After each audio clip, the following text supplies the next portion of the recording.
And we are live. We're here. Hey. Welcome to the Black Crow Gaming Podcast. I am your host, Aaron, and I'm joined by my wonderful co-hosts, Toby and Dom this week. Dom did say last week that he wasn't going to come on, and then I turned around and said, but Dom, this is Data Slate week, and he was like, okay, I'll be there. So he's even, chaps and chapettes and whatever you are, wearing and donning his Black Crow top. Yeah, baby. Yep. There we go. Yeah, Look baby. at that boy. He's repping. He is repping, and we've got a mega week going because last week, finally, the Data Slate dropped.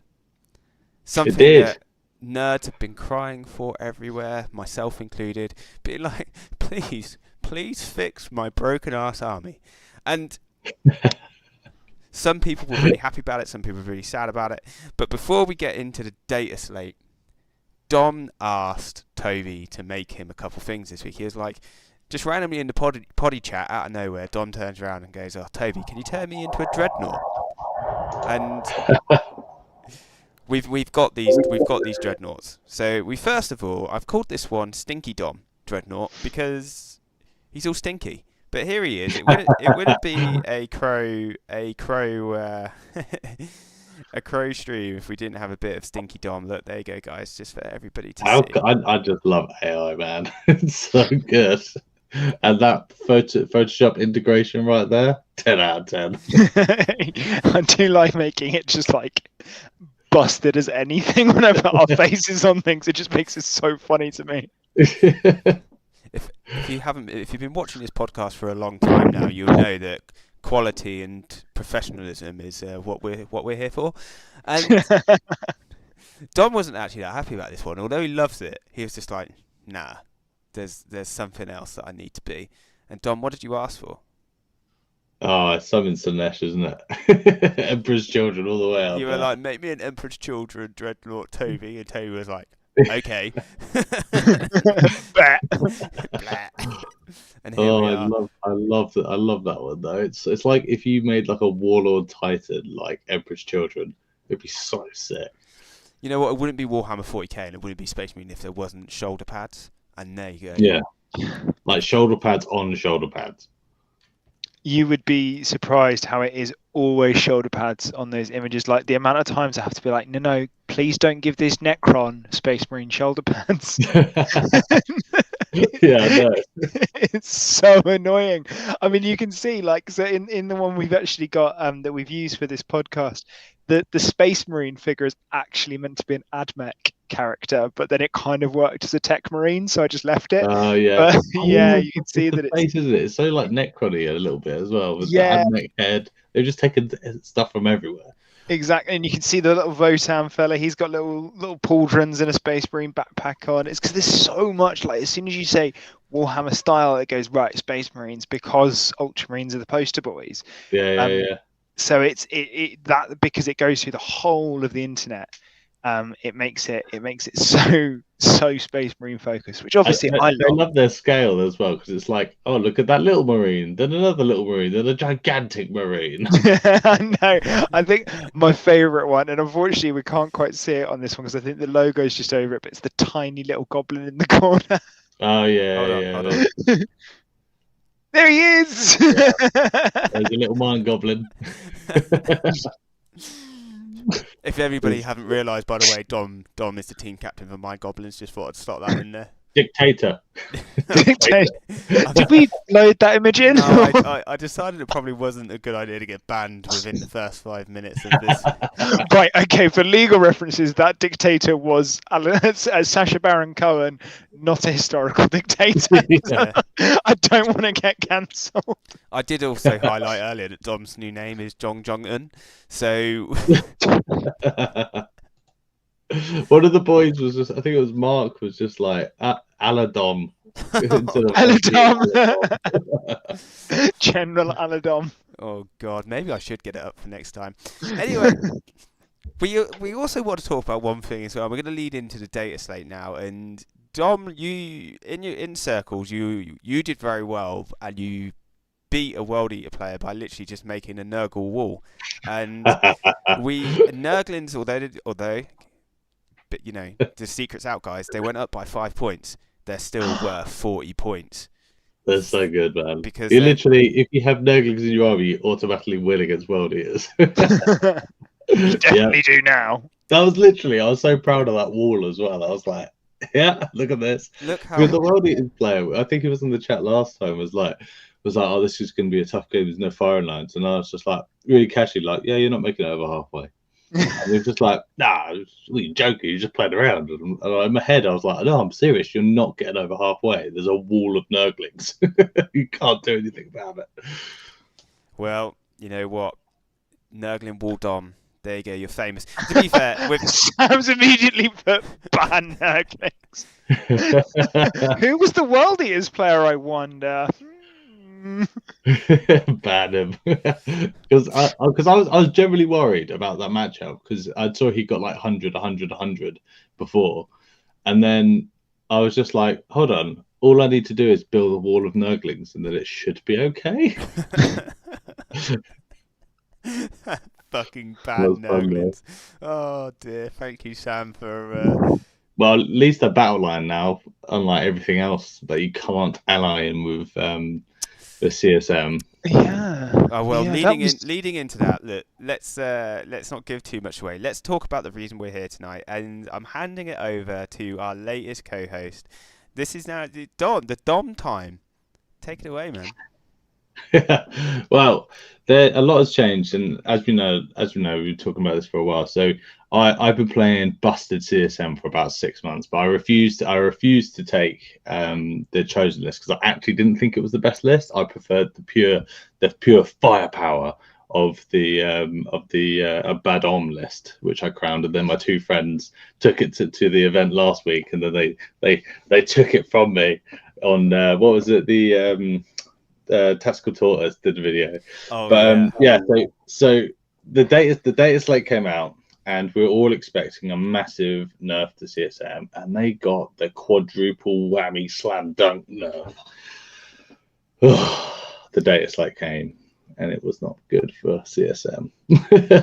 So there was quite a lot of rules changes for everyone.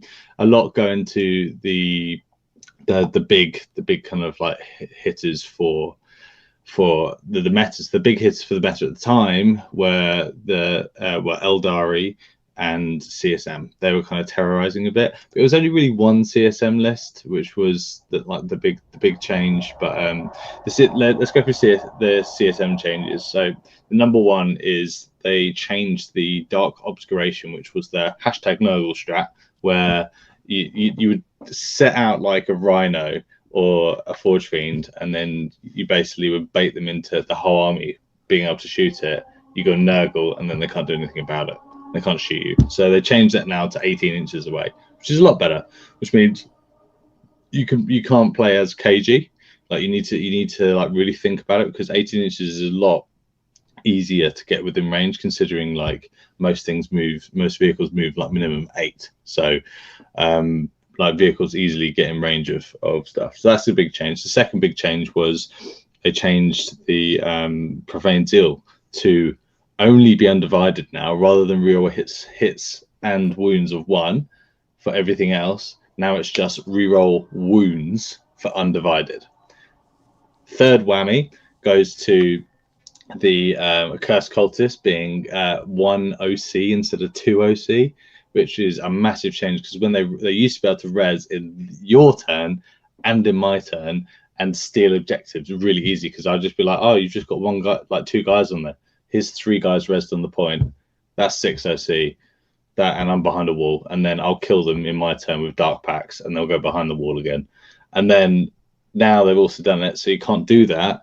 You can only res in your own turn. You can still bank them, like, so you can bank 3, like bring 3 out the next turn, but it was 1 OC. They also went up in points. They also got hit with the command phase buff, and then now they can't reroll like all hits and all wounds, and they hit on 4s. So it's like a massive like whammy towards the Cursed Cultists, and they're still good. They're still tar pit, but they're just like a C plus unit now rather than like the S level that they were. So that was like the big nerf, and then all the chosen went up, all the warp talons went up. The forge fiends are now 200 points a model, when Thousand Suns ones are 130. Then on top of that, they also got the nerf of the Lord's Tax rule, which is basically you now need to take a battle line unit to take just like so you need to take big horrors to then take a changeling. You need to take bloodletters to take I don't know, like a skull cannon. You need to take nurglings still because they're battle line if you want to take a beast of Nurgle. But like you couldn't just take a changeling and a blue scribes and 3 scores of Nurgle. Now you have to take like horrors and stuff like that. But to be fair, horrors do replace the cursed cultist, so it's not too bad. But yeah, it's just a bit of a shitter, that one. So it's like a quad nerf: points, stratagems, rules, and allies all in one, which brings us from S to like mid pack. And like there's some still completely busted stuff in CSM, which I'm looking at the moment, with like triple like quad plague marines, because they're battle lines. You can take more than 3 of them, and then they get because they get the heretic startage rules, they get loads of like bonuses, like they can use the Nurgle strat and that sort of stuff, and they can they have like 2 heavy weapons in combat, 5 special weapons. They just shoot you off objectives and then jump on. So it's really good. But it's kind of like the only thing I think at the moment, other than what I was chatting, what Chris Cannonaire's thinking of as well. His Team England, he's thinking just like mass vehicle spam around Abaddon. So chosen list is gone, but we'll see what comes out of that. Then the other one was for Eldari. They have halved the amount of fate dice you have. Halved. Not like he's good enough from 12 to 8. It's half. That's it. And sisters are still good because they don't get unlimited now, but like they get way more. But basically there was a big nerf to Phantasm now. So now it's target only infantry. So you can't do it with vehicles, can't do it with like Yinkan, can't do it with all these different units. So it's simply just infantry, which is nice. And then there's a load of other stuff like the the Night Spinner went up in obscene amount of points, but it's kind of better now in the way that it interacts with you. Like it just just makes you really slow, and it's really annoying. So I think 1 is actually kind of interesting in Ynnari still, and then the Yinkan got a bit of a bop on the nose to make him a bit less survivable, I think, because you can kind of play around him more, and he's not like an auto include. Like he can build around him, but he can't just like teleport all over the place constantly. Because before it used to be like Marines would like try and bait out the Incarn, and then he would just never come. You would end up killing like 1 unit because you didn't want the Incarn to teleport into your backfield, because in their turn they got behind enemy lines with like Shadow Spectres, and then you kind of leave them alive because you didn't want the Incarn there. So it was just a real poo thing that they used to be. So now they've changed that. They've also changed as you got on there. So Agents of the Imperium, you can't take 3 assassins now. You can only take 2. I know. Especially as like Draxus is now like becoming one of the hot favorites for all Custodes players. And because Custodes notoriously suffer from being bad at scoring secondaries, and I'm sure you can like agree with that. Like they're not as flexible as other armies. They have the brute power to just be, I'm going to max primary, but then they're going to max primary, but they're not going to be as efficient with secondaries because they haven't got as many units. So they got to rely on like assassins popping up and down, Draxus doing the double shoot, all that sort of stuff. But because they're so brutal and they want to ball up with like Trajan in units, Blade Champions in units, they suffer from that a little bit. But Custodes, go on, Aaron, tell us about it. They're back, baby. They are back in a big way as well. So you from the data slate, you can see that they have finally got what they always intended to have, and that is the 4+ feel no pain against devastating wounds or critical wounds. No more are you going to see coming up against someone who's just going to spam death wounds. That's Thousand Suns, that's Eldari, that's all these armies that have loads of access to it and just go, oh yeah, sorry mate, that's like 5 death wounds, and I'm like, oh well, that's a dead dude, that's another dead dude, oh that's the unit. Yeah. No more. They are back, and this is how they were at the very beginning. But not only are they back, there's a couple key things that got changed, which are massive for Custodes, especially in the tournament scene. So a lot of people are probably wondering why they didn't see Trajan that much in the tournament. It's because UKTC ruled it differently to WTC. So UKTC ruled it to how the modifiers would interact slightly differently. So it ignores certain modifiers but not other modifiers. Games Workshop have come along, knocked that shit out the park, and now he basically ignores all modifiers. -1 AP, ignores it. -2 AP, ignores it.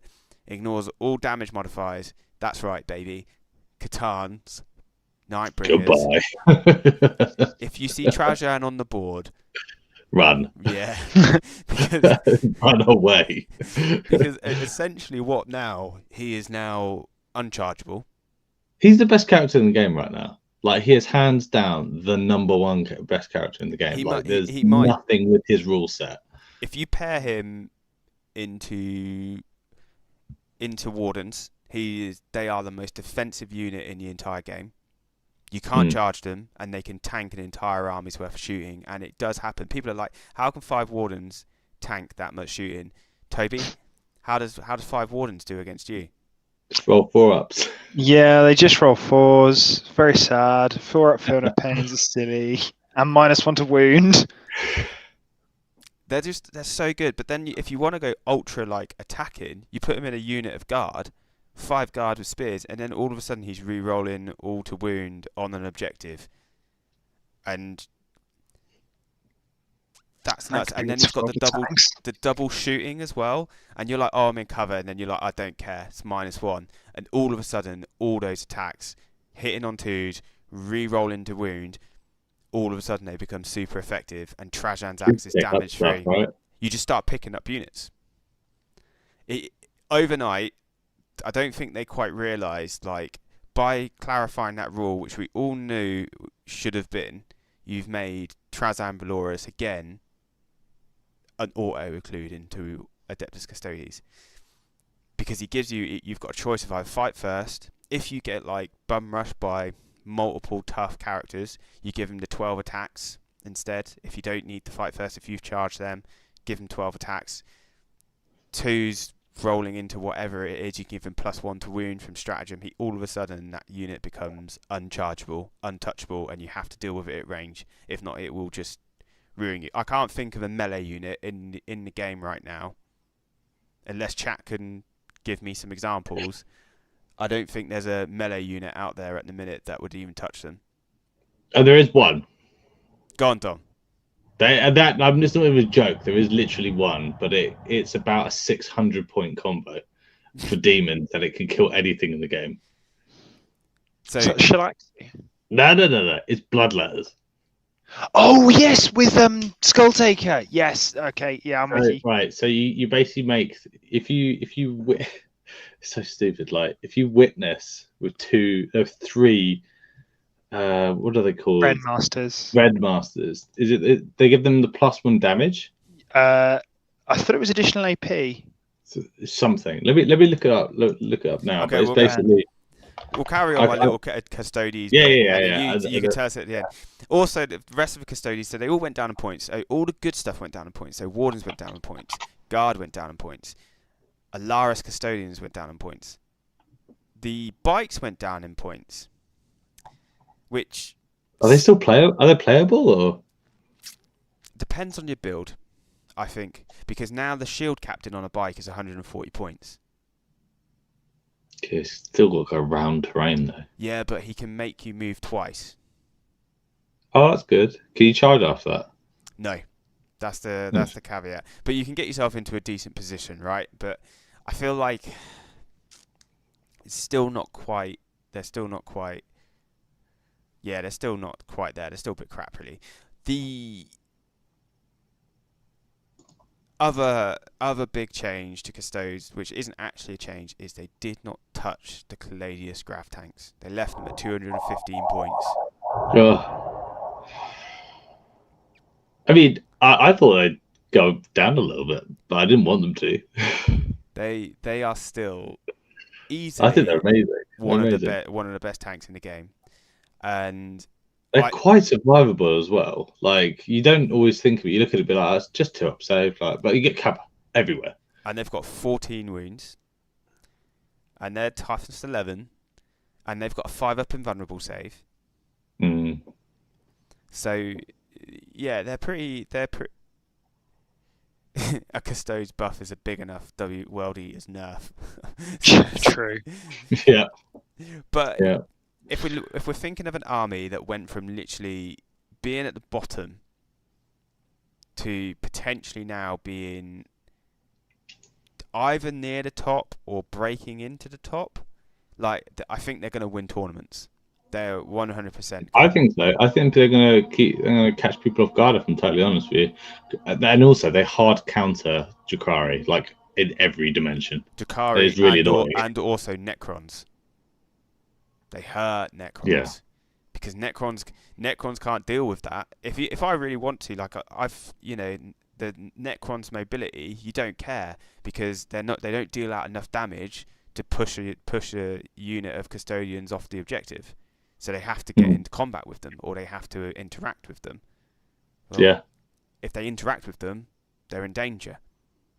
The Caladius Grav tanks are big enough that they can literally cover an entire backfield board and stop because their profile's so big. So there's no deep strike on the backfield. If you put literally, and this is Dawn of War, so imagine your Dawn of War like that. They literally can cover the entire backfield. Like how many? So what's the build then? Like you get Draxus, you get Calidus, then you go 3 tanks. Well, if you really want to, you go. So I think the way to do it is like I sent you a list earlier, but I think the way to do it is to go MSU. So drop to 4 guard, 4 wardens, and then include an assassin and Draxus. And then you just absolutely maximize all potential to not only to go into characters and kill random characters off and up and down jumping from the assassin, to also that double tap dev wound potential as well. Because as soon as she gets that double tap dev wound, we're the only army that has that protection. And is it 4+ or 3+? 4+ anti-infantry. But if you're on an objective, she gets to re-roll. Oh, yeah, of course she does, yeah. Because of the custodian rule. So she'd get to re-roll to wound on the objective. That's so good. So the next thing, so good. But then you do that and say you put out, because there's quite a lot. What is it? Damage 3, the gun. So next thing, or damage 2, I can't quite. I think it's damage 2. Damage 2, no AP, but it's the dev wound, so it carries over. Yeah, and so you do that, and then you do it again. So you're probably on average going to cause 8 mortal wounds. 6 to 8, yeah. Because you got rerolls, remember? Yeah. So. Plus all of the damage you're going to get from the custodian guard, and then so that is a tasty little combo in itself. And then she can make them lone op. So if you put them on the backfield objective, she's all of a sudden they become quite durable, and that's why I think lone op custodians dropping in like rapid ingressing is just nuts. Yeah, that was something I was doing pre. But with lone op though, it's like you can't stop this. Yeah, you go where you want, and then you lone op it, and then the only thing that comes close, they're in danger, right? Like Custodes have gotten good. I don't think they're like going to dominate the meta. Absolutely not. I don't know. I don't know, right? I feel like they very well. Necrons, right? Everyone's playing Necrons. Everyone's scared of Necrons. Everyone's going to be scared of Drukhari. There's so many Custodes players. Custodes are going to come out in droves. 100%. Oh yeah, absolutely. I think in the next couple of weeks, I think they're going to have a massive bounce because people aren't prepared for them. People have probably got pretty strong reps with them from previous editions and from the start of 10th. Yeah. But people won't have good reps against them because they've got rusty since then. But people have probably been playing at a massive disadvantage if they're faction specialists with them. So I think the fact that the other major successful combat army has been nerfed into the absolute ground. I think that, yeah, poor old World Eaters getting the Custodes treatment. Yeah, they did not deserve that. But you got to bear in mind, like, I was going 3-2 or 3-0 at RTTs with these Custodes that were bad. So you need to double it. I'm very excited now. You can't win your own tournament though. That's your own rule. Oh, I podium last time. Even though 6 trophies. Oh, we've ordered some more of those 6 trophies for the doubles, but we've asked them to be like slightly smaller, so we're going to have these really cool busts again. Cool. And if for those who are watching who don't know what I'm on about, so I'm one of the organisers of the EAGT. I'm also one of the advertisers for the Peterborough Slam. The links are in below, and our man Dom is showing off one of the amazing trophies that comes and offers if you come to one of our tournaments. So if you click the links below, you can have an opportunity to win one of these busts, and they are sick. And you know what? So cool. I mean, we even gave you like a voucher and stuff, but for me personally, if I was just receiving that, I'd be happy. Like, yeah, there's a lot of other tournament organizers that don't make the effort, and you guys do. So yeah, really hats off to that. Like, it's nice to actually receive something good. Yeah, and we try and give like little extras and things like that, but yeah, so if you guys are interested and you want to come to some local tournaments in the East Anglia region, we've got Peterborough Slam, and then we've got EAGT based in Norwich. So please come along, come and see what you think.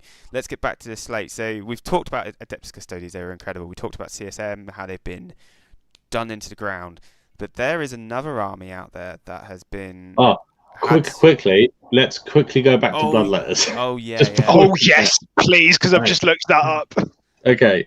So I'm just working at the maths quickly. Okay, right. So you basically have a stack where you basically next to Scarbrand, they each get an extra attack, and then they have Skull Taker in the unit, so it activates dev wounds for them, and they're 2 damage, right? Then if they're witnessed by 3 of the Ren Masters, they go up a strength, AP, and damage. So they go up to strength A, AP 5 damage. Then they now have 30 attacks. Then Skull Taker gives them an extra 1 and extra damage. So they go to strength 9, AP 5, damage 6. Then you spend the CP and they go to strength 10, AP 6, damage 6. And then if you battle shock them, which you have 3 skull cannons that will shoot them first, right? They get to reroll all wounds. If they don't battle shock you, it's not battle shock. It's just under half strength. It's just under strength. What's the battle shock one about then? I'm not sure. Wounds? I'm not sure what the battle shock one is, but they have reroll the wound roll if they're below half strength. Oh my god! Yeah. So you've got to take them below half strength, but I think so the average is if you are not re-rolling under half strength, it's 30 dev wounds. If you are rolling with under half strength, it's 60 dev wounds on average. But it is a massive point sink. Yeah, it's your whole army. Yeah. But like, I don't know anything in the world that on average does 60 dev wounds. And imagine if it didn't like. I'm amazed they've not fixed that, because at the very beginning when Deathwatch could do something similar, right? No, it's been out the whole of temp. Yeah, this is kind of fair. Like you have to sink so many points, and you have to take Bloodletters. Bloodletters is just terrible. They are probably the worst demon unit. They have 2 attacks in the roster. Strength not a very good roster. Is nice, right? But the whole unit used to be 150 points. Now it's 120, so it's a lot better. They're actually pretty sick now. But the thing that ruins them, if Overwatch wasn't in the game, they would be all over the place. But Overwatch just ruins them because they're only like toughness 4 with 1 wound and a 5 with pinburn. So yeah. If you just tickle them with flamers, they fall over. You get a 5-inch charge though, which is quite nice. Yeah, true.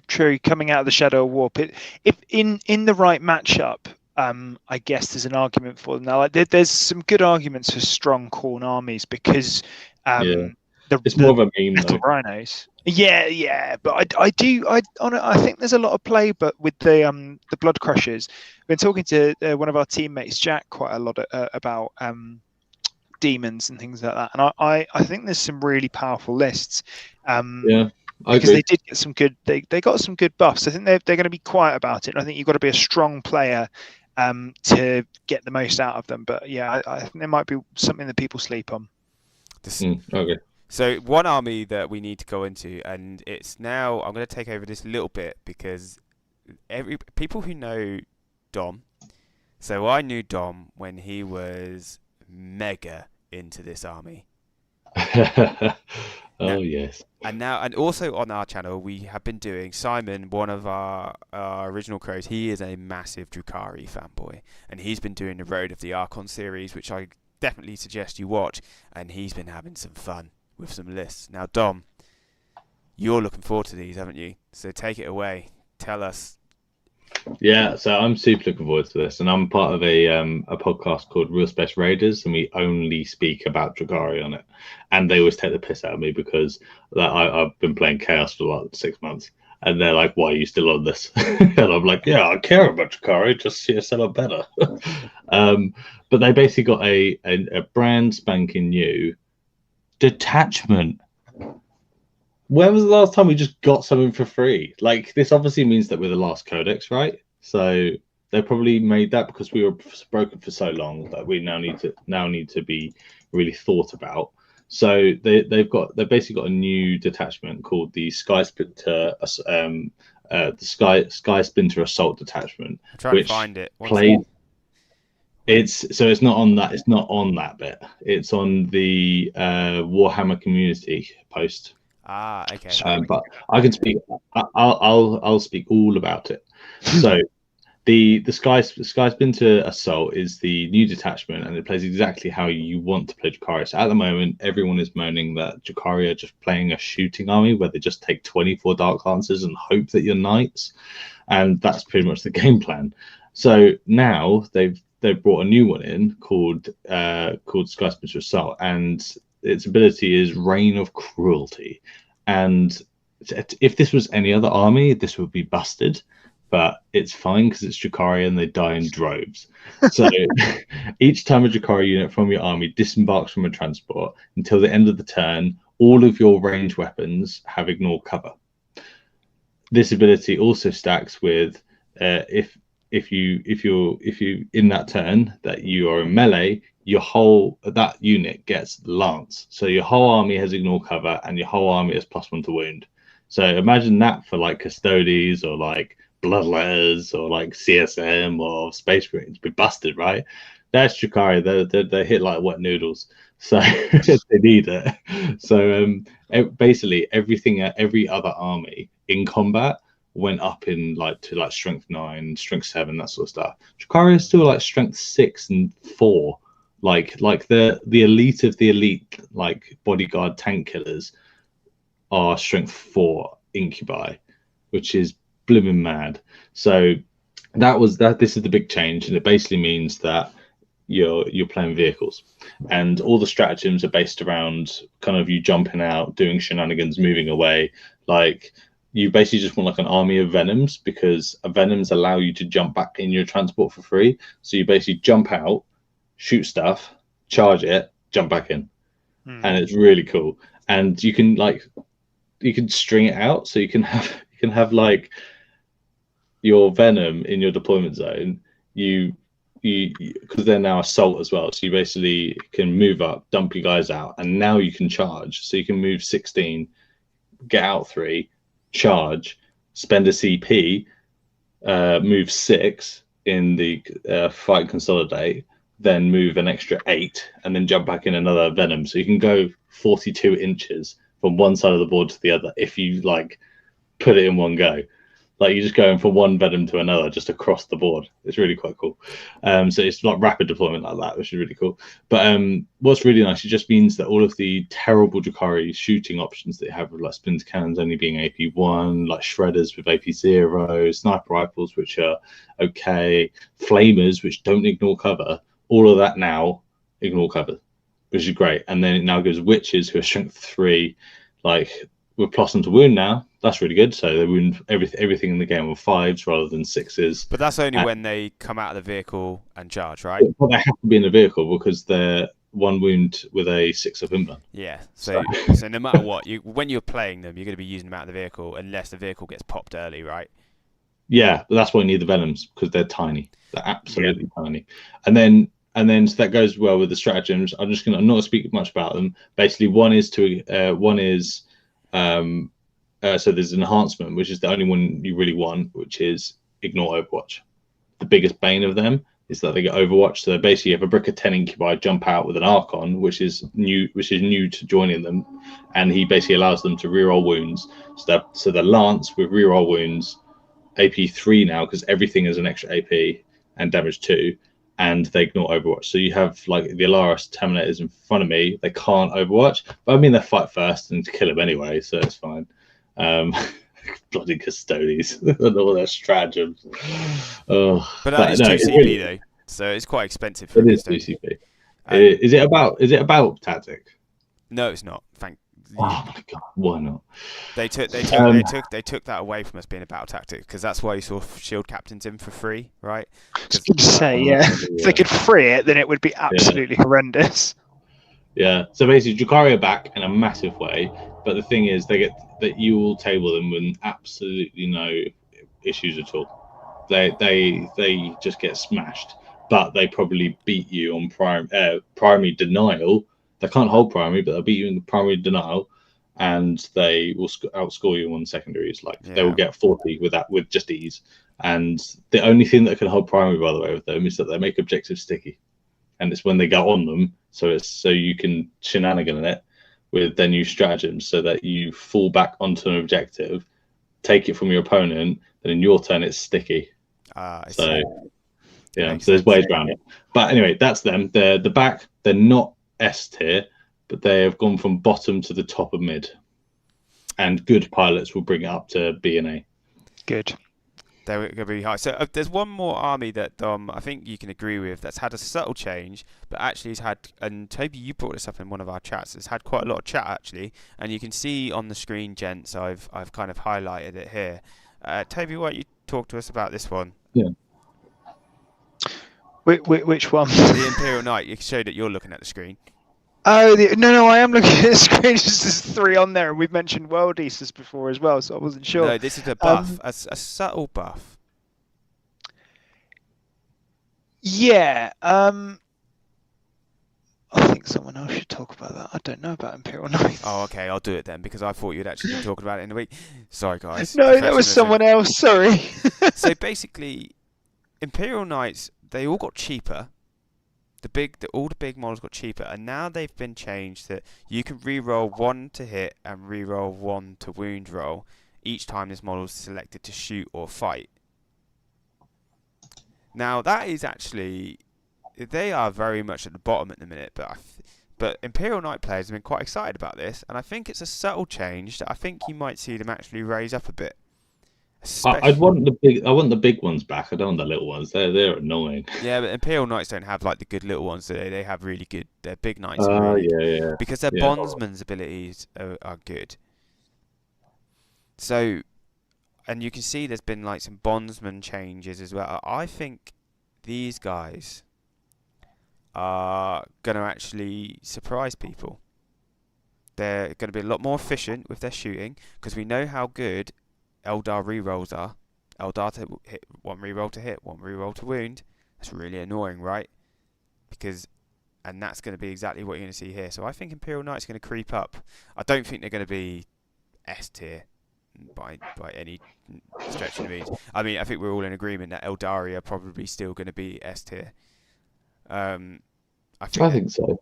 Well, MSU build, yeah. There'll be builds that will still be. Vic will find a way. Yeah. Yeah. I tell you, an army that got like a subtle nerf, which I don't know if they necessarily required it, was Votann. They went up in points and really. Oh, yeah, I've got that. Let me have a look I'll because I bring was it. I'll just bring. looking at that literally a second ago. Yeah, it's a subtle nerf that basically handcuffs them to be like the max B tier, unless you're James Marsden, and then you just take land fortresses for days. But Where we is also it? need to talk about Grey Knights in a little bit, by the way. Oh Yeah, I'd yeah. love to talk about some Space Marines as well soon. Who? You know the poster boys, the best factions. Never heard of them. Nah. Basically, What are we talking about? Grey Knights or Votann? not yet. Just Leagues of Votann. So they went up in points for their anti-tank Thunderkin boys, who Overwatch on 5s, and then the main offender, which is the Hearthkin. Hearthkin were triple Hearthkin lists. Like, I know my friend Halfguard, yeah. They were everywhere, and then Sagittars were 80 points and 90 points. Now they're up to 115. So it's basically just a little slap being like, "Don't be too good, stop spam." That's literally what it is. But it's a little nerf that I think just brings them down a bit, which is quite good. I mean, for 10 Hearthguard now, it's 320 points. Yeah. So if you take 30, that's 50% of your army gone. Oh yeah. I don't think they're worth 50% of the army because and especially if you're mixing that in with the Sagittars as well. I mean, before that, like people were taking 6 Sagittars and still able to fit 2 units of Hearthguard in, and were fitting loads of other stuff for Sagittars. So they've had a bit of a tone down. I don't know if Thunderkin needed that tone down. I do. I think because they're Overwatch really 5 with anti-vehicle 4+ weapons. Yeah, that was brutal. But you weren't seeing them in that many lists. You were seeing them in lists, but not spammed as much as you were seeing Hearthguard. I think you were always seeing at least one. Yeah, one unit. Like it was always a unit of 6. No, you're right. They weren't spammed. But because normally when stuff goes up like vigorously in points, it's because it's being like overused and it's not what Games Workshop really intended. And you'd see one unit, but that one unit was very effective at being like brought in late and dealing a shed load of damage out of nowhere. So they were very good. You're right. But yeah, League's very good hand. Subtle nerf. Right, let's go on to what Dom wanted to talk about, and then Toby, you can have some time with your Space Marines. So Grey Knights didn't get any points to increases or decreases, but I'll quickly read from the other page where it's a simple change, right? And all it is, the data slate, yeah, and it's next to Drukhari, and all it is on the right hand side it says heavy side cannons, ignore cover, and AP2. That's it. No, they don't ever change the gun like that. But it basically means that you're going to see triple or 6 times Dreadknights in the list now. But you're missing a big point there. Did you say about ignoring cover? Yeah. Which is nuts. Yeah. That's a -3 gun there, my boys. Yeah. Do you know what's even funny about that? If that comes up against the Khorne Demon list, the Khorne Demon list had like a 4-up Furna Pain versus Psychic unit, so it's like a 3-up Furna Pain. So it's like meme meets meme. Oh god, love that. But basically, it basically elevates Grey Knights from being like, oh, they've got tricks, to being like, oh, they'll probably table you. Like it's that much of a difference there because they're always AP2, and you do not get cover. So your vehicles like, it's a bit much, and they're strength 10, AP2 damage 3, and then the Demon Hammer, like the Dreadnought Demon Hammer, is not hitting on 4s, it's hitting on 3s, and then the Nemesis Greatswords, instead of hitting on 3s, they hit on 2s. The damage output's just gone through the ceiling. That's Grey Knights. They're really good now. So they didn't change their points, but they have ultimately made the unit much better. So you're going to see loads of them now. I think as well, the thing that I was shocked that they didn't change is that they left heavy side cannons at 6 attacks. So it's quite a lot of output. Especially if they can have 6 of them on the board. that all teleport down in front of you, and it's just a stat check. They just go, here's like 30 odd shot, like 36 shots. What can you deal back? And if you move near me, I'm all just going to run away. I think Grey Knight players would be very happy with that change. I think it will make them feel a lot better about, especially Dread Knights, which have been a bit toilet. Yeah. So Toby, come on, talk to us about Space Marines. You know you're itching to do it. Yeah, I definitely am. I mean, I think the first one I'd like to talk about on this this screen is actually the Blood Angels. If we could start with them, please. Yeah, there you go. Right there. So the main thing is the Red Thirst changing. It's now they got 2 strength instead of 1. So suddenly, though, the units that we like to spam, which is Death Company with Power Fists, they're now strength 10. Oh. Yeah, and with about 1 billion attacks, -1 damage when you put Lamatis with them, they are looking really quite terrifying, and they are very flesh nice. Terrors, though. They're better as flesh terrors, right? I'm pretty sure combo. I think you want to keep Lamatis.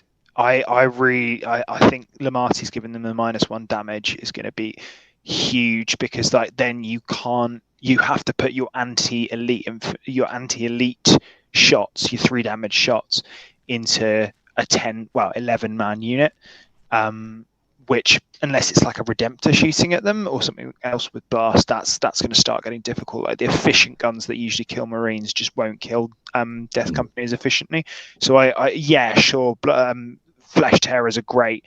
What's his name? Seth is an awesome model in terms of what he can bring to the table, but I would go. He can't lead Death Company. So if you're going for Death Company, Lamatis and possibly, I can't remember what the actual guy's name is, but the Angel of Mercy, he's also pretty tasty. So there's a lot more play to Blood Angels, because they were probably the weakest of the armies, which is good, because I think it seems to be one Angel's rising and the other one very much going down at the moment, because Dark Angels are garbage now, which is real sad, because I'm a Dark Angels player. But yeah, really positive change to the Blood Angels. Really excited for that. Unfortunately, Dante and Sanguinary Guard still just aren't good. You should compare them to Azrael or Calgar, and the specific units there for those armies. It's just they just don't ever stack up. So it's a real shame there. But with the points changes to Assault Intercessors as well, now that it's 150 points for 10 of them. That's not bad. No, and 100 you get 4 attacks each on them. So 40 attacks, strength 6, AP -1, and you can give them Lance for 1 CP if you're in either Gladius or Firestorm. Oh. Which is what would you run them in? I don't know. I think I'd be tempted to stick Gladius if I was doing more jump at a transport spam with the Assault Intercessors. Yeah. If I was doing Death Company, because they've got jump packs themselves, don't need to worry about that so much. So I would probably then go Red Thirst. But Gladius is now sort of edging, I think, to the top because of the nerfs to some of the other factions. Obviously, all the units that we expected to get nerfed got nerfed. Basically, if you were playing the John Lennon list, you cried a little bit. Sorry, Ali, if you're watching, because he got nerfed real hard in our team. But and this was a big personal win for me. Outriders went down to 80 points. That's a 15-point decrease on that unit.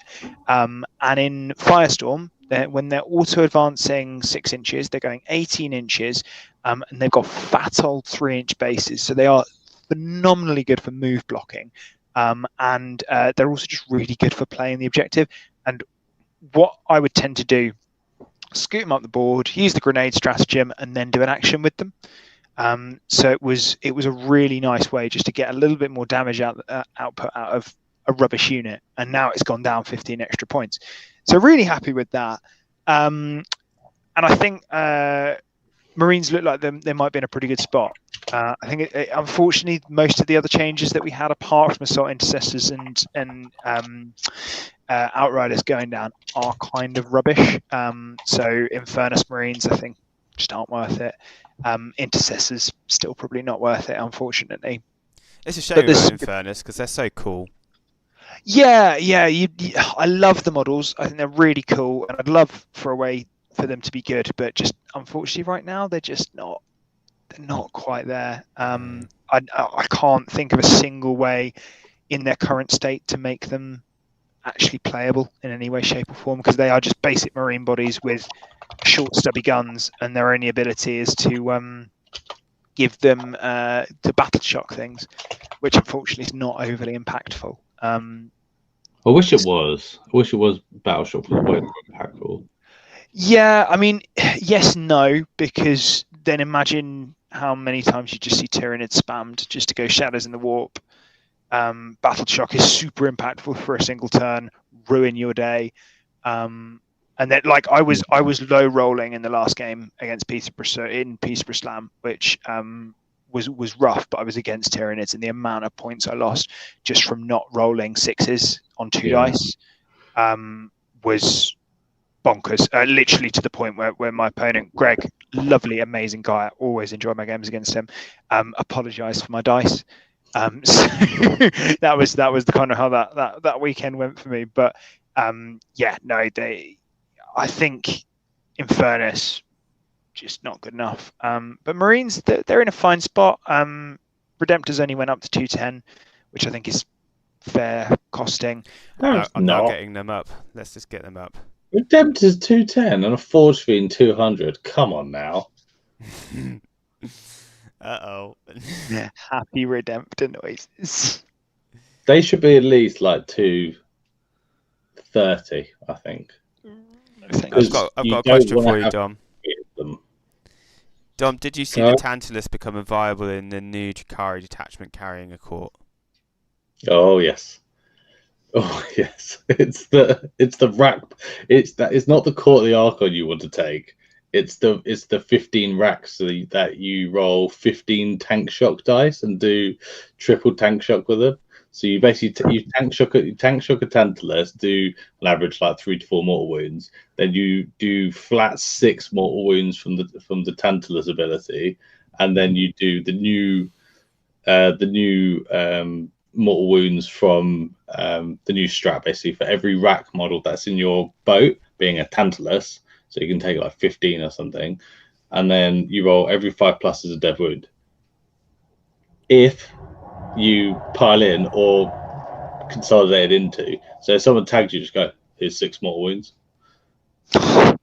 It's great. What's it up for 6 mortal wounds? Fuck off. But yeah, it's really cool like that. And there's also a way to basically have like, you take the fulcrum, which is basically you spend a CP and you spend a pain token, and you give a vehicle a pain token as well, and then you load up that vehicle full of Dark Lance. You basically split loads of Cabalites into Venoms, and then you have like triple Dark Lance, triple Blaster, triple Shredder, triple Shredder, triple Splinter Cannon, and then you put them. The vehicle itself spends 1 CP to have double exploding 6s, so all of that fires, gets double exploding 6s, 4 rerolls to hit, and it's just great. But like, I mean, Tantalus just gets popped instantly, so it doesn't matter. It's never going to happen.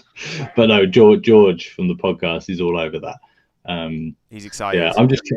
Yeah, it's like the only problem is you can't really buy a Tantalus without it like having about a year's worth of work into it, because it's so warped. Because there's Forge World resin with the Drukhari boat shapes. Oh yeah, that's not going to work out well. And they're long as well, and all the guns come out like this, like AI fingers. Let's see if we can see some AI fingers on here. Those ones haven't come out too badly, actually. The middle finger of the guy pointing down, just like, what is that? Is it coming out? That's a data nodule. I don't know what it's okay. He's got an extra knuckle, Toby. Yeah, that's how they're meant to look. That's how God intended. Can I ask you guys' opinion, actually, while I've got you on here? So, Drukhari, right, I'm really struggling hard to find how you can farm pain tokens, because you basically get them all in like a few turns as you kill stuff, but you also get them as you battle shock. So maybe chat will also be able to talk about this. But like Scourge hit on 4s, they rely on each time they activate to have a pain token. So they need 3 pain tokens a turn to make them work, because they jump out, shoot, jump back. So you need to make them work. You need to spend the resources to make them, give them 4 rolls to hit. But Incubi now need it. Lilith now leads it. All of these other combat units now need it. I'm thinking that maybe Scourge don't have a place in the new detachment, and instead you either take a Death Jester or you take triple Void Weaver, because the Void Weaver, when they hit something, battle shock it, or no, they allow you to make a battle shock roll. So if you fail it, you then give a pain token, and they'll also kill you. So you can basically finish off units, get farm pain tokens with all the splinter cannons, the prismatic cannons, that sort of stuff. They're still damage 4, so they're still a bit dark lancy. And then you 3 a turn. You're taking 3 battle shocks a turn, so you're probably going to fail one of the 3, right? On the average. Right. So you, on average, you kill 1 or 2 things a turn plus a pain token. So they're actually worth 3 pain tokens a turn. But then when you can actually do it, so you farm them, so you start whittling all these little units down, and then in 1 turn just kill loads of stuff, battle shock loads of stuff, and explode. So the idea is basically you take away the Scourge, because they need the 3 a turn to make them viable. You put 3 gunboats in, and then it also baits bring it down. And also, it's just trying to find a way in to get those pain tokens, because it's only if you kill Rax, it's only if you kill a unit, and it's only if you battle shock. So there's only 3 ways to get it. Someone has apparently in chat mentioned about how one of the BCG players has spoken about running 6 Kronos. Yeah, but like Kronos basically refund the a pain token on a 4+, but you have to do it at the start of the turn, the start of the shooting phase. So you basically dish them out, and then you got to roll all in one go. You can't just like selectively do it. And they, like, Kronos are durable. In the new detachment, they do not get the -1 to wound strap, so they're only like squishy now, not squishy with a bit of a -1 to wound in there. They're really annoying to get for objectives, but like they will die. That's the thing, because the -1 to wound is what made them really good. It's a single Kronos you want just hiding in like a Robin with like an 6-inch aura around it. So wherever you're jumping to, you're going to have this aura of refund. But what do you think about the Void Weavers to battle shock? I think that's another. Did someone say no? No, they talked about Death Jesters. They haven't mentioned about the Void Weavers. That might be something actually we can use to bring up in the Road to the Archon. Actually, maybe get Simon to bring it up in see what his views are. As he's building his list to kind of work out how he's going to shape his new list towards the meta. Yeah, because Death Chest is great, right? So they give loan up, so it means that you can just loan up on objectives, so it makes it a lot nicer. The only problem is you've got to go within 24 inches to actually use his gun. So if you're shooting with him, you're only 24 inches away, which is nothing. Yeah, you probably could have done him a bit further range. To be fair, that's one thing that's noticeable about this edition that's very different to maybe previous the other edition, is that every army has access to being able to close gaps very quickly. Oh yeah, like Drukhari now, like turn 1 charge easy. Like you can have 2 units in the other person's back edge turn 1.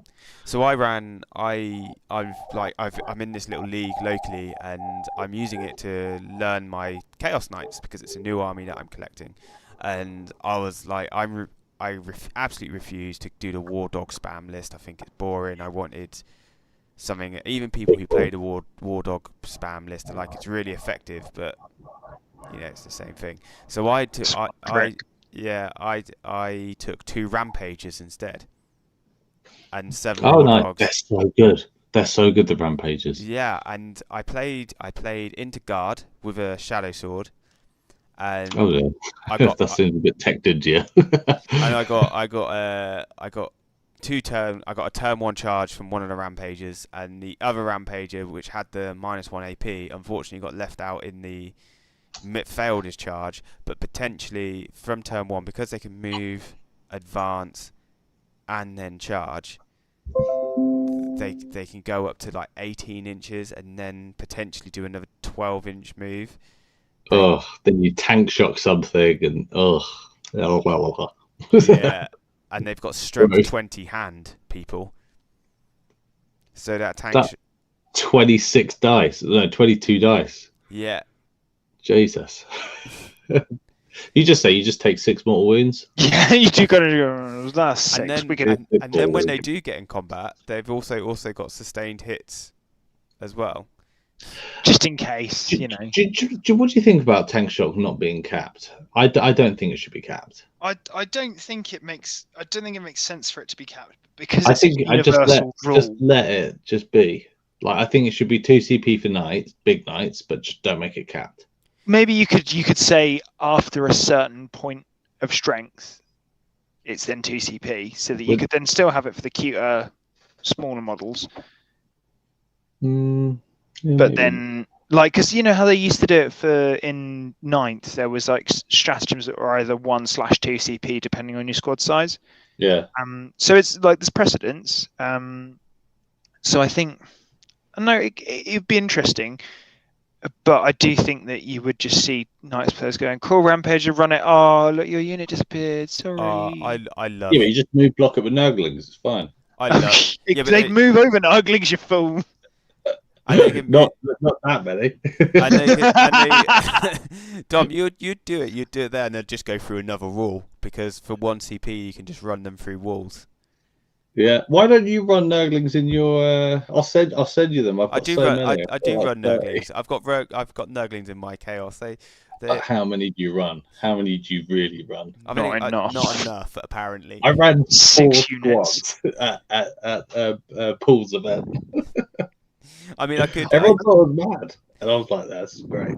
No, I wanted the 7 war dogs, and then I ran some Nurglings, but it meant that I could literally, for 1,995 points, I could fit in 2 Rampagers, 7 war dogs, 4 of which were Brigands, 2 Carnivores, and 1 Huntsman, and then 2 units of Nurglings. I think we're going to get burn Nurglings, or burn Nurglings, either one. I think we're going to get that trending. And the amount of times that it's been written. Oh, burn Nurglings. Ban Nurglings. But yeah, so let's move on, because we could talk about this all night. What, Nurglings? Yeah, Nurglings, yeah. Hold on. Because we all just love Nurglings. We do love I also love the AI rendition of Nurglings. I think it's adorable. Yeah, but what's that guy in the middle doing? That's like it. It, isn't it? It's like it. It's really, because obviously faces tend to be something that AI does a little bit funky. So I think it's really cool to see it, kind of get it interestingly, but also just like the weird warp it. Like, there's a weird little baby face in there. There's a lot of like when you zoom in on that photo, it gets real creepy real quick. It's so weird. Nurglings of Warhammer Total War are hilarious and just perfect. I haven't played it, but I imagine it would be a great one for us to get some gifts on.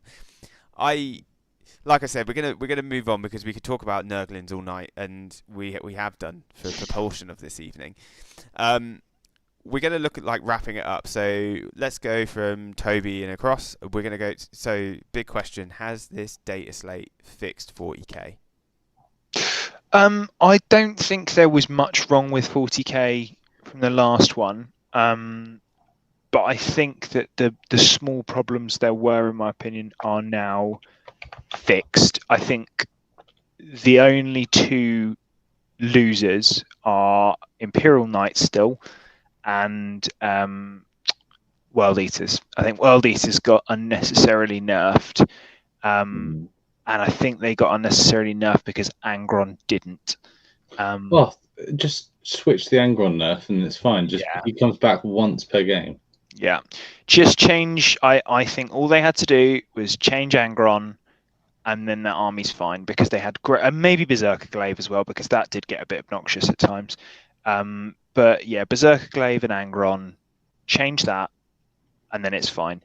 But World Eater players, don't despair. You do still get potentially 2,830 points a game. Yeah. Not that I'm salty about World Eaters. Thanks, Sam. Appreciate that. Mate, you should have brought Nerglings. I should have just brought I tried scouts on my Nerglings. Literally, the response to everything in life is just should have used Nerglings. Bro, just use Nerglings. Manny's just roll sixes. You're just bring Nerglings. Nerglings. So we've just had we'll go before I move on and before we end the stream. Richard has just messaged for us saying, I feel like the new Drukhari detachment needs too many CP to make it work well. What do you think to that, Dom? Yeah, it does. It needs too many CP. It needs too many pain tokens. Like you want to basically spend like 2 turns just farming CP and farming stuff off, starting pain tokens, and just explode for 1 turn or 2 turns. That's the point. Like it's that's why they're not going to be A tier, is because they just need too much. They just need too many resources to kickstart them, because everything's great, but it dies probably before it gets to be used properly. You know, it's just too much. It's just too much aggression. Straight, like you don't have the time to give the aggression you need to in turn 1, turn 2, right? Like most armies, most things kick off turn 2, and you games need like 3 CP a turn, because they have a strat for if you come close, they run away. So great, they'll just stick you a different objective. Fantastic. They've got one for a 4-up environmental transport, so you can basically keep your transport alive to stick in an objective. You then got one for sustained hits 2 on Cabalites. You got one for you can basically move 8 inches at the end of a fight phase. It doesn't even mean that you can't be locked in. You basically just move 8 inches, and you just go through your opponent. And then if there's a venom nearby, you get an extra 3-inch move into a transport. So you just go 11 inches just in a direction, just for a CP. So all of these things, every single turn you're going to need it, because it's in your opponent's turn as well. It's not your own. So you can basically tag stuff, make sure that it's not shot, and then they then go at the end of their turn 8 inches somewhere, and then get ready for all of these things. So there's just too many things going on. Well, it's as much as you were saying they're so good at doing secondary, you're going to have to burn so many of your secondary cards just to have the CP, which kind of locks you out of doing fixed to start off with. But then if you could score it so simply, why would you want to burn it? But I honestly think they're gonna have really difficult decisions of when not to burn their cards. Yeah, exactly. Well, we'll see. We're going to see how this meta develops, kind of, guys. So I'm going to talk about. We're going to carry on to the question. I agree with Toby. I don't think 40k needs much fixing. I think there are factions within 40k that were a problem. I think the game is in a really healthy state. Do I think Eldari have been touched enough? I still think they're going to dominate. I still think they're going to be the army that is going to have an answer to everything. I still think people will be teching into Eldari, because Night Spinners went up, yes, but they got better in some ways. Like you only need like what? Like I think you're going to see 1 in every list. Tech piece. Yeah, they're just going to be a tech piece now. Exactly that. They're going to be a tech piece now. Losing the Incarn is fine when the Avatar is awesome still. Avatar's better, man. Yeah, the Avatar is just straight good. I still think they're going to do... yeah, Matty, like said, like even the faction rule, like they're still going to do well. I think Eldrad is going to be a must, because I think he gives you 9 fate dice instead of 6. Yeah, he does. Yeah. So, and Harlequin's potentially going to be back for them as well. I think Eldari, because they just had so much access to so many different things. We just saw a mono build. We saw 1 build. That doesn't mean that was the only good build they had. It just means that people were like, this build ticks every box. Yeah. Yeah, it was just a win now build. It was a de facto best, and I think because kind of at the start of the 9th, even though they were 10th, they were super oppressive, but at least you had some diversity. But like people were getting like their own players were getting so sick of those lists. I know. But now at least there will be that diversity, like we're seeing in chat. There will be Harlequins lists. There will be as Aaron's just mentioned, lots of different versions. So that is somewhat positive still. Harlequin's back, really. I just read the chat. Like mega miniatures. What? Why? Can you tell us why? Why are they back? I actually can answer that if I can have a minute. Is that? Yeah, go ahead. Yeah. I've got a Harlequin's army. Are they So maybe to the top tables? So I played Tom Dooch at Leicester, and he is a firm believer that Harlequin's going to be back now, and that is because the sheer amount of damage output that they've got from the boats. You can just get so many boats that you can just deny so much primary and basically just delete whatever unit needs to be deleted. Couple that with war walkers just to make sure that you've got the bright lances in there as well, and you're absolutely fine. It's I think just it's the sheer amount of damage output that people do not expect, and they are so fast. It's crazy. So did they go down in points or anything? No, they didn't really need it. They just needed to not have Eldari, that build of Eldari, be completely busted. Because it's like, why would you take a Harlequin troop when you can take warp spiders at that point? Oh, okay. Yeah, no, I get that. Yeah. Okay. So I've got a Harlequin's army, so I'm just kind of sniffing around what's good. I think you're right though. Like you're taking a couple months off, and I think we're going to see the meta change. Like, my first tournament, like I've said in the last stream, isn't until the end of February. I was taking a break because I was waiting for things to happen with Custodes, and then after Feb, I'm going to be going to tournaments again, and we're going to be seeing how that goes. I think somebody rightfully said, Bust Till Dawn said that Eldari probably have the deepest bench of strong units. I 100% agree. And I think Eldari need a codex, and this is like their opportunity to sort them out. However, obviously the codexes have all been written for ages. This is what I'm concerned about. I feel like they need a codex, but is it coming? Is it going to be done in the right time to sort it out? So Richard has just put another comment here. I thought Drukhari units in transport to count as being on top of on tabletop, so Art of Pain still works, and so would have been a better detachment change. I thought allowing Drukhari units in transport to count as being on table. Oh, Art of Pain, so you always get so you can be off the board, and then you always get an extra pain token, but that's in a different detachment though. So. Okay. I mean, it would be good, but I mean, we get a whole new detachment. I'd rather new detachment than that. Yeah, that's fair. So we're going to come on to the last point. So same question: has the Data Slate done enough? Dom, what do you think? No, it hasn't. It's not done enough to the one army that needed the biggest nerf, and that's Necrons. Necrons are the best army in the game. They were the best army in the game before the Data Slate, and they still are the best army in the game. And like, come on now, like it's a joke that they win LVO, they get no nerfs. Like, come on now, like if like Custodes had won, they would have been hammered. If Space Marines would have won, probably not hammered because everyone loves them.